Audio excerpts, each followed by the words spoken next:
all, and that's intimidation of the Department of Justice, and I think that's much worse than Brennan. And the president went very far, certainly making it political by bringing in his wife, who works for Fusion GPS, and the president was very very sharp in his criticism to both of them. Let's take a listen to the president, to the White House, while they've had contradictory reasons as to why they did revoke Brennan's clearance.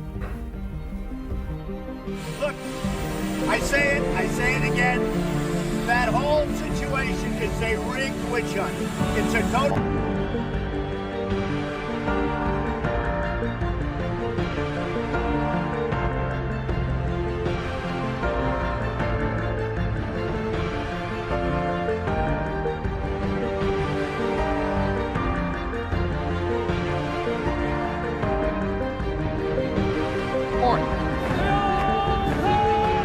One of the CIA's leading experts on China says China is trying to send a message. The Chinese do not want conflict, they don't want war, they do not want conflagration. But at the end of the day, they want every country around the world, when it's deciding its interests, its decisions on policy issues, to first and foremost side with China, not the United States.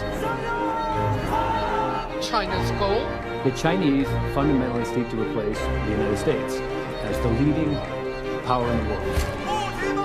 President Xi making clear Chinese military power is to be reckoned with. The Chinese have some military advantages. Vice President Mike Pence revealing a U.S. military shortfall. Hypersonic missiles designed to fly up to 5 miles per second at such low altitudes that they could potentially evade detection by our missile defense radars. In fact, China claimed to have made its first successful test of a hypersonic vehicle. And a key Chinese advance. China launched a missile that tracked and destroyed one of its own satellites, a highly provocative demonstration of China's growing capability in military space. But it is here in the South China Sea, in a well-known feud, that the U.S. already finds itself facing off against China. Man-made islands now with airstrips and radar towers, islands capable of housing troops and weapons. It was clear when CNN's Ivan Watson joined a U.S. Navy patrol aircraft that Chinese forces warned the Americans were not welcome. The U.S. crew responded with a carefully crafted message. I'm a sovereign and the United States naval aircraft conducting lawful military activities beyond the national airspace of any coastal state and exercising these rights as guaranteed by international law. Thanks to Barbara Starr. Joining me right now, Max Baucus. He is the former U.S. ambassador to China. Mr. Ambassador, good to see you. So help us through this report. The Pentagon saying China's Air Force has been, quote, reassigned a nuclear mission and is, quote, likely training its pilots for missions against the U.S. So what's your interpretation of that? Well, we should not be surprised. China's military power has been growing dramatically over the years because China wants strong military capabilities to put together, combined with its economic power, combined with the size of the country, to project power, certainly in Asia and maybe even other parts of the world. So this should not be a surprise. So China responded today to this report saying the U.S. report ignores the facts and that the U.S. should abandon its, quote, Cold War mentality. China's military power has been growing dramatically over the years because China wants strong military capabilities it can put together, combined with its economic power, combined with the size of the country, to project power, certainly in Asia and maybe even other parts of the world. So this should not be a surprise. So China responded today to this report saying the U.S. report ignores the facts and that the U.S. should abandon its, quote, Cold War mentality. What do you make of that statement? Oh, this is typical Chinese rhetoric. When I was ambassador, I constantly reminded the Chinese that because the Chinese is growing at such a rapid rate, population 4 times that of the U.S., and military spending rising so quickly, that they had an obligation to tell us what their intentions are with respect to the world and show us what their intentions are. And their actions in South China Sea are actions which are not good. And their actions economically with the 2025 program is not good.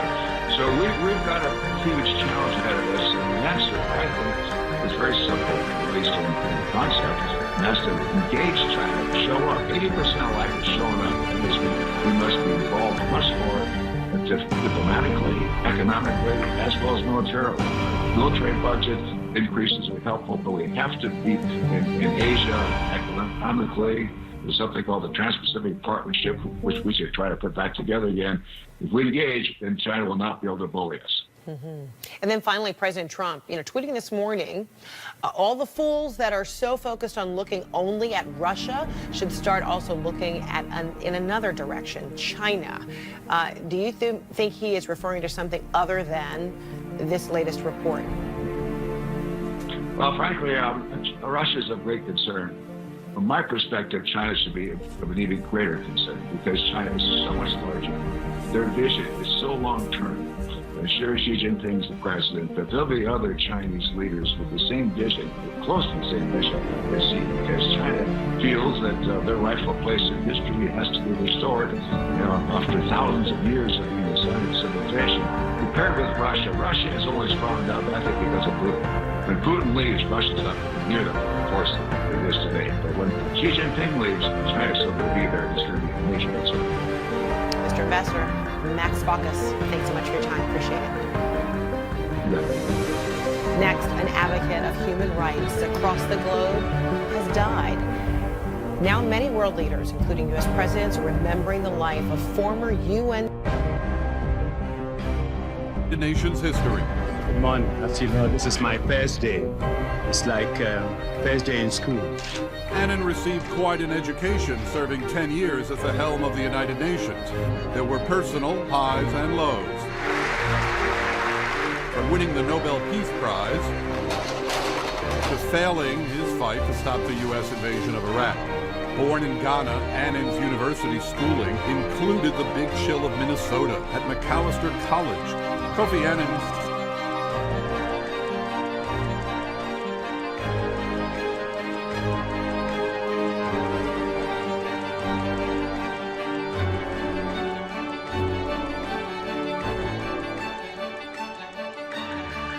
in the Department of Peacekeeping.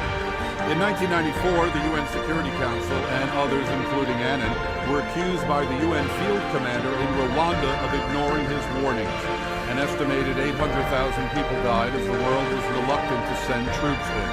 I believed at that time that I was doing my best. But I realized after the genocide that there was more that I could and should have done.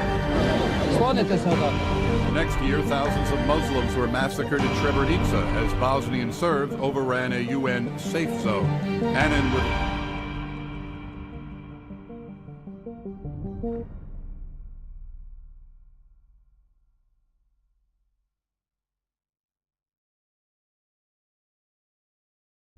Washington's candidate, Kofi Annan. I didn't have any such dreams, and it had never happened that somebody from the system was elected Secretary General. Annan's first term was highly rated. He championed human rights and urged the UN to protect civilians if their own governments turned on them. But it was Annan whose charm and style elevated him to international rock star status. The man and the organization accepted the Nobel Peace Prize in 2001, months after 9/11. We have entered the third millennium through a gate of fire.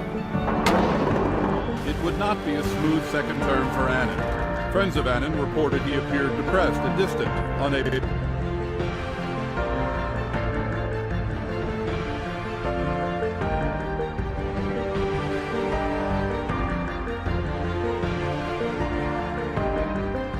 Of course, it was the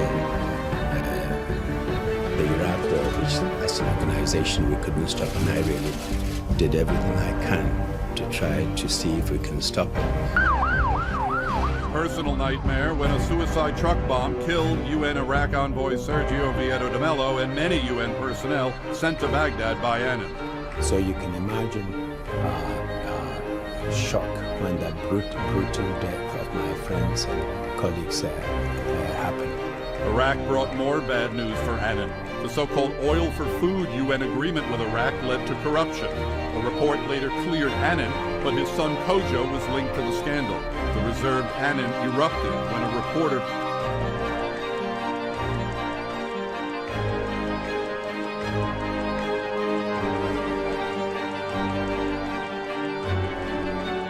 engagement on his final day when Annan drew a standing ovation in the General Assembly. He never stopped working for